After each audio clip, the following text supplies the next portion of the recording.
Bismillahirrahmanirrahim. Alhamdulillah. Wassalatu wassalamu ala nabiyina Muhammad, sahabat fitidan yang saya cintai oleh Allah Subhanahu wa taala. Pada kesempatan ini kita akan mengenal seorang ulama besar yang bernama Syekh Muhammad bin Abdul Wahab, yang sering dakwah beliau ini difitnah dengan berbagai macam tuduhan. Dan saya termasuk orang yang telah mempelajari kitab beliau dan di dalamnya penuh kebaikan, yang mana mengajak manusia untuk memurnikan tauhid kepada Allah Azza wa Jalla, memberantas khurafat, bid'ah, kesyirikan, terutama di zaman beliau. Nah, di sini bagi teman-teman yang pengen membaca langsung artikelnya, saya sudah tampilkan di deskripsi. Bagi teman-teman yang ingin menyimak sejenak, kita akan membahas profil beliau, teman-teman. Beliau adalah Syekh Al-Mujaddid Muhammad bin Abdul Wahab bin Sulaiman bin Ali bin Muhammad bin Ahmad bin Rashid At-Tamimi An-Najd rahimahullah. Dikenal dengan sebutan Syekh Muhammad At-Tamimi atau Syekh Muhammad bin Abdul Wahab. Beliau dilahirkan pada tahun 1115 Hijriah, bertepatan dengan tahun 1703 Masehi di negeri Uyainah yang terletak di sebelah utara kota Riyadh. Beliau tinggal dengan keluarganya yang mana tumbuh di rumah yang penuh dengan ilmu pengetahuan Islam di bawah asuhannya, di bawah asuhan orang tuanya, ayahnya yang bernama Abdul Wahab, yang ketika itu menjabat sebagai hakim di masa pemerintahan Abdullah bin Muhammad bin Hamad bin Ma'mar. Kakak beliau adalah Syekh Sulaiman, seorang tokoh mufti, teman-teman, yang menjadi referensi para ulama dan para paman-pamannya juga adalah seorang ulama. Maka kita dapati beliau juga dididik oleh ayah dan paman-pamannya semenjak kecil. Dan Syekh Muhammad bin Abdul Wahab telah hafal Al-Quran sebelum mencapai usianya 10 tahun di hadapan ayahnya. Beliau juga memperdengarkan bacaan kitab-kitab tafsir dan hadis, sehingga beliau unggul di bidang keilmuan dalam usia yang masih sangat dini, teman-teman. Selain itu beliau sangat fasih lisannya dan cepat dalam menulis. Masya Allah. Ayahnya dan para ulama sekitarnya sangat kagum dengan kecerdasan dan keunggulannya itu. Mereka biasa berdiskusi dengan beliau dalam permasalahan-permasalahan ilmiah, sehingga mereka dapat mengambil manfaat dari diskusi tersebut. Mereka mengakui, teman-teman, ya, keutamaan dan kelebihan yang ada pada diri beliau. Namun beliau, Syekh Muhammad bin Abdul Wahab, tidak merasa cukup dengan kadar ilmu yang sedemikian itu. Walaupun beliau sudah terkumpul pada dirinya sekian banyak kebaikan. Karena beliau tidak merasa puas terhadap ilmu, akhirnya beliau melakukan rihlah, teman-teman, perjalanan dalam menuntut ilmu. Syekh Muhammad bin Abdul Wahab rahimahullah, beliau tinggalkan keluarganya dan negerinya untuk berhaji. Ketika selesai berhaji, teman-teman, beliau melanjutkan perjalanan ke Madinah, menimba ilmu dari para ulama di sekitar itu. Di antara guru beliau di Madinah adalah sangat banyak, teman-teman. Bisa teman-teman lihat di sini ada Syekh Abdullah bin Ibrahim bin Saif dari Saif An-Najdi. Beliau adalah seorang imam di bidang fikih dan usul fikih. Syekh Ibrahim bin Abdullah putra Syekh Abdullah bin Ibrahim bin Saif, penulis kitab Azbul Faid Syarh Alfiyah Al-Faraid. Kemudian Syekh Muhaddis Muhammad bin Hayyah Al-Sindi, dan beliau mendapat ijazah dalam periwayatannya dari kitab-kitab hadis, teman-teman. Setelah itu beliau kembali ke negerinya. Setelah itu nggak lama kemudian beliau melanjutkan perjalanan ke negeri Al-Ahsa, yaitu sebelah timur Najd, teman-teman. Di sana sangat banyak sekali ulama mazhab Hambali, Syafi'i, Maliki, dan Hanafi. Beliau belajar pada mereka, khususnya kepada para ulama mazhab Hambali. Di antaranya adalah Muhammad bin Fairuz. Beliau belajar fikih kepada mereka dan juga belajar kepada Abdullah bin Abdul Latif Al-Ahsa'i. Enggak cukup begitu saja, teman-teman. Beliau juga melanjutkan perjalanan menuntut ilmu menuju Irak, khususnya di kota Basrah, yang mana dihuni oleh banyak ulama ahlul hadis dan ahlul fikih. Beliau menimba ilmu dari mereka, khususnya kepada Syekh Muhammad Al-Majmu'i dan selainnya.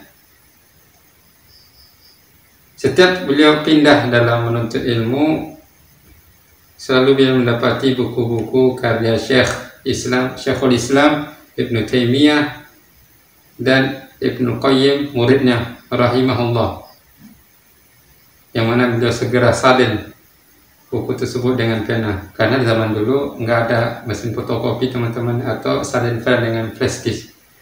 Tentu waktunya sangat lama. Beliau menyalin banyak buku ya, teman-teman, di Al-Ahsa dan Basrah, sehingga beliau terkumpullah kitab-kitab beliau dalam jumlah yang banyak, yang besar. Dan beliau juga bertekad untuk melanjutkan perjalanan menuntut ilmu ke negeri Syam, karena di negeri tersebut terdapat ahlul ilmi dan ahlul hadis, khususnya dari mazhab Hambali. Namun dalam perjalanan ke sana beliau menghadapi kondisi yang sangat berat, ditimpa dengan rasa lapar dan haus yang hampir membuat beliau meninggal dunia dalam perjalanan.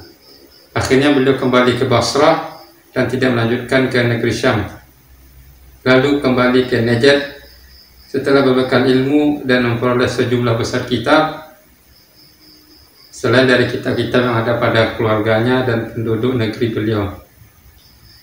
Kemudian beliau melanjutkan dakwah untuk memperbaiki dan menyebarkan ilmu yang bermanfaat, dan dia tidak ridho, teman-teman, untuk berdiam diri membiarkan manusia dalam kesesatan.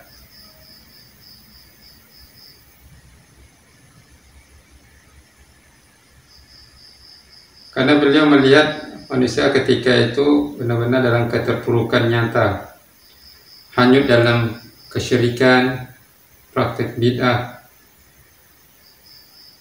khurafat, peribadatan kepada kubur,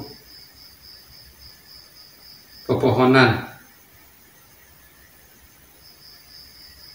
Ketika itu ulama hanya mementingkan masalah-masalah fikih, teman-teman, tidak mempunyai perhatian khusus terhadap akidah tauhid, akidah para salafus saleh. Dan disayangkan di antara mereka itu, para ulama, ada yang mendukung pelaku kesesatan tersebut. Dari segi politik, ya, mereka terpecah belah, tidak memiliki pemerintah yang menyatukan mereka. Setiap kampung mempunyai amir, yaitu penguasa sendiri. Uyainah mempunyai penguasa sendiri, teman-teman. Begitu pula di Diriyah, Riau, dan daerah-daerah lainnya. Sehingga banyak terjadi pertempuran, perampokan, pembunuhan, dan berbagai tindakan kejahatan terjadi di antara mereka. Melihat kondisi ini, bangkitlah girah, kecemburuan beliau terhadap agama Allah Subhanahu wa Ta'ala, dan rasa kasih sayang beliau terhadap kaum muslimin. Ya, beliau dituduh orangnya suka mengkafirkan kaum muslimin, padahal itu tidak benar. Beliau sangat sayang kepada kaum muslimin. Mulailah beliau berdakwah, menyuruh manusia kepada jalan Allah Subhanahu wa Ta'ala, mengajarkan tauhid, membasmi kesyirikan, khurafat dan bid'ah-bid'ah. Kemudian menanamkan manhaj salafus salih, sehingga berkerumunlah murid-murid beliau baik dari Dir'iyah maupun Uyainah, sehingga beliau mendakwahi dan juga beliau mendakwahi Amir Uyainah ketika itu. Pada awalnya sang Amir, teman-teman, menyambut baik dakwah tauhid beliau ini dan membelanya.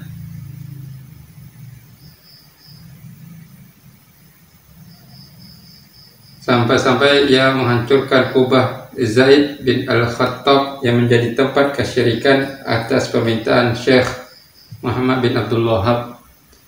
Namun karena adanya tekanan dari Amir Al-Ahsa, akhirnya Amir Uyainah menghendaki Syekh keluar dari Uyainah. Maka berangkatlah beliau, teman-teman, ke Dir'iyah tanpa membawa sesuatu pun kecuali sebuah kipas yang gunanya itu untuk melindungi wajahnya, kipas tangan untuk melindungi wajahnya. Kita kan tahu, teman-teman, bagaimana padang pasir yang ada di Arab Saudi yang tentunya panas. Beliau berjalan di tengah hari, teman-teman, seraya membaca surat At-Talaq ayat 2 sampai ayat 3. وَمَنْ يَتَّقِ اللَّهَ يَجْعَلْ لَهُ مَخْرَجًا وَيَرْزُقْهُ مِنْ حَيْثُ لَا يَحْتَسِبُ. Barang siapa yang bertakwa kepada Allah, pasti Allah akan berikan jalan keluar dan rezeki dari arah yang tidak disangka-sangka. Beliau terus ulang ayat tersebut, teman-teman. Beliau terus ulang ayat tersebut sampai tiba di tempat murid terbaiknya yang bernama Ibnu Suwailim. Yang ketika itu juga merasa takut dan gelisah, mengkhawatirkan keselamatan dirinya dan juga syekhnya, karena penduduk negeri itu telah saling memperingatkan untuk berhati-hati kepada Syekh Muhammad bin Abdul Wahhab rahimahullah. Maka Syekh pun menenangkannya dan mengatakan, jangan berpikir yang bukan-bukan selamanya. Bertakwalah kepada Allah Subhanahu wa Ta'ala. Niscaya Dia akan menolong orang-orang yang membela agamanya. Berita kedatangan Syekh, teman-teman, diketahui oleh seorang salihah, yang mana beliau ini adalah istri dari Amir, penguasa Dir'iyah, Muhammad bin Su'ud. Nah, dari sinilah jika bakal terlahirnya kerajaan Arab Saudi, teman-teman, Saudiyah. Nah, beliau inilah Muhammad bin Su'ud yang menawarkan kepada istrinya ini, menawarkan kepada suaminya yang bernama Muhammad bin Su'ud agar membela Syekh Muhammad bin Abdul Wahhab rahimahullah, karena beliau itu adalah nikmat dari Allah Subhanahu wa Ta'ala yang dikaruniakan kepadanya, ya, karena datang ke negeri di bawah kekuasaan Muhammad bin Su'ud, maka hendaklah dia bersegera menyambutnya. Sang istri ini berusaha menenangkan dan membangkitkan rasa cinta pada diri suaminya terhadap dakwah dan terhadap seorang ulama. Maka sang Amir mengatakan, tunggu beliau datang kepadaku. Lalu istrinya menimpali, justru pergilah Anda kepadanya, karena jika Anda mengirim utusan dan mengatakan datanglah kepadaku, bisa jadi manusia akan mengatakan bahwa Amir meminta beliau untuk datang ditangkap. Namun jika Anda yang datang, ya, mendatanginya, maka itu adalah bentuk kehormatan bagi beliau dan bagi Anda. Akhirnya sang Amir mendatangi Syekh, teman-teman, kemudian mengucapkan salam ketika berjumpa dan menanyakan perihal kedatangan Syekh ke negeri Dir'iyah, teman-teman, yang mana penguasanya ketika itu adalah Muhammad bin Su'ud. Kemudian Syekh mengatakan, menerangkan kepadanya bahwa tidak ada lain, beliau hanya mengemban dakwah para rasul, yaitu menyeru kepada kalimat tauhid la ilaha illallah. Beliau menjelaskan maknanya, dan beliau jelaskan pula bahwa itulah akidah para rasul, Sang Amir mengatakan, bergembiralah dengan pembelaan dan dukungan. Ya. Muhammad bin Saud mendukung dakwahnya Syekh Muhammad bin Abdul Wahab rahimahullah. Kemudian Syekh rahimahullah menimpali, berbahagialah dengan kemuliaan dan kekokohan. Karena barang siapa menegakkan kalimat la ilaha illallah, pasti Allah akan memberikan kekokohan kepadanya. Sang Amir pun menjawab, tapi saya punya satu syarat kepada Anda. Kemudian Syekh bertanya, apa itu? Sang Amir menjawab, Anda membiarkanku dan apa yang aku ambil dari manusia. Jawab Syekh rahimahullah, mudah-mudahan Allah subhanahu wa ta'ala memberikan kecukupan kepada Anda dari semua itu dan membukakan pintu-pintu rezeki dari sisinya untuk Anda. Kemudian keduanya berpisah atas kesepakatan ini ya. Setelah keduanya sepakat maka berpisah. Sejak itu mulailah Syekh Muhammad bin Abdul Wahab rahimahullah berdakwah, dan Amir Muhammad bin Saud bertindak sebagai pelindungnya, membelanya, sehingga para talibul ilmi, penuntut ilmu, berduyun-duyun datang ke Dir'iyah. Semenjak itulah beliau menjadi imam salat, teman-teman, mufti dan juga qadhi. Maka terbentuklah pemerintahan tauhid di Dir'iyah. Kemudian Syekh mengirim risalah ke negeri-negeri sekitarnya, menyuruh mereka kepada akidah tauhid, meninggalkan bid'ah, khurafat. Sebagian mereka ada yang menerima dan sebagian lagi ada yang menolak, bahkan ada yang menghalangi dakwah beliau, teman-teman. Sehingga mereka pun diperangi oleh tentara tauhid di bawah komando Amir Muhammad bin Saud, ya, Muhammad bin Saud, dengan bimbingan dari Syekh Muhammad bin Abdul Wahab rahimahullah. Hal inilah menjadi sebab kenapa, teman-teman, meluasnya dakwah tauhid di daerah Najd dan sekitarnya. Bahkan Amir Uyainah yang ketika itu meminta beliau untuk keluar dari negerinya, kini masuk di bawah kekuasaan Ibnu Saud, teman-teman.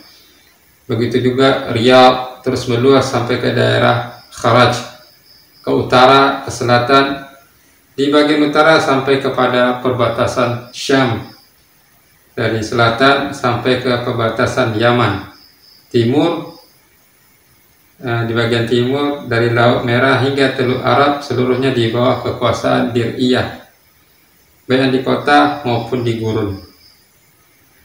Allah Subhanahu wa ta'ala melimpahkan kebaikan, rizki, kecukupan, dan kekayaan kepada penduduk Dir'iyah. Maka berdirilah pusat perdagangan di sana, teman-teman. Bersinarlah negeri tersebut dengan ilmu dan kekuasaan sebagai berkah dari dakwah salafus saleh, salaful ummah, yang merupakan dakwah dari para rasul. Karya-karya beliau itu sangat banyak, teman-teman. Di antara itu Kitab Tauhid alladzi huwa haqqullah. Kitab Tauhid alladzi huwa haqqullah. Ini sudah saya pernah pelajari, ada ibadahnya. Kitab Tauhid alladzi huwa haqqullah 'ala al-'abdi. Kemudian ada Ushul Thalatha, kitabnya kecil lah, buku kecil itu. Dan ada juga syarahnya. Kemudian ada Kasyfus Syubhat, nah juga dipelajari, Mukhtasar Sirah Rasul, Qawaidul Arba', dan beliau banyak menulis bukan hanya kitab yang berkaitan tentang tauhid, tapi juga disiplin ilmu yang lainnya, teman-teman. Walaupun beliau dalam hal mazhab lebih condong kepada Hambali, tapi fokus utama beliau itu adalah mendakwakan umat Islam kembali kepada kemurnian tauhid, ya. Memerantas bid'ah, ya teman-teman, yang tidak ada sunnahnya dari Rasulullah SAW.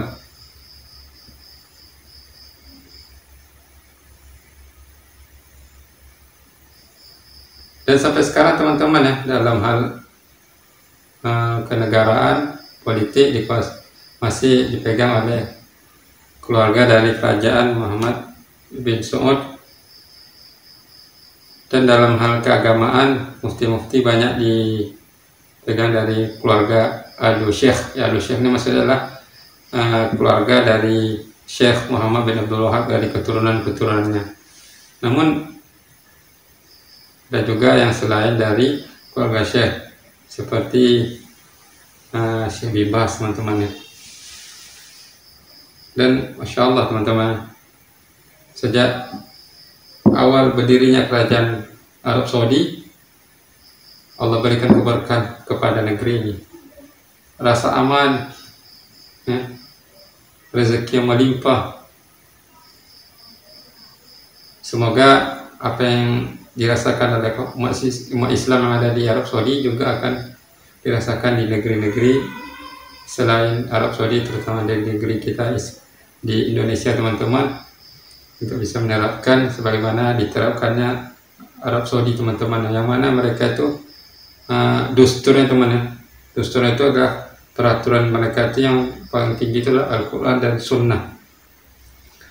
Subhanallah, semoga Allah jaga negeri Arab Saudi dari makar-makar musuh Islam yang terus menebarkan fitnah terhadap negeri Arab Saudi. Ya, Syekh Muhammad bin Abdul Wahab adalah mujaddid teman-teman.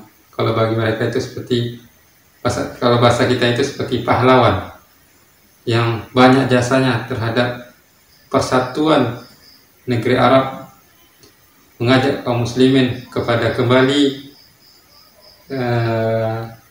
ke dalam ajaran Islam yang murni, sehingga masyarakat Arab Saudi itu sangat memuliakan beliau, namun tidak terlalu berlebihan gulu, karena dalam Islam dan Syekh sendiri melarang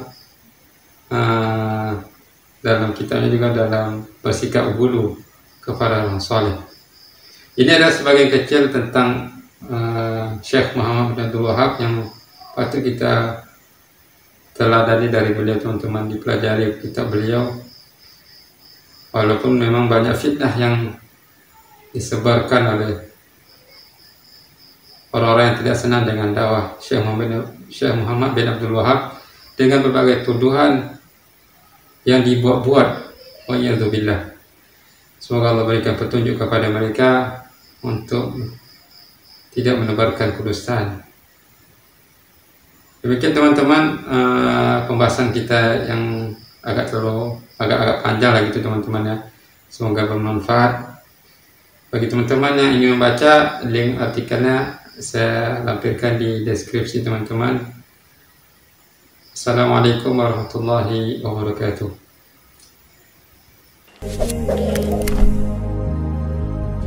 Sallallahu alaihi wasallam.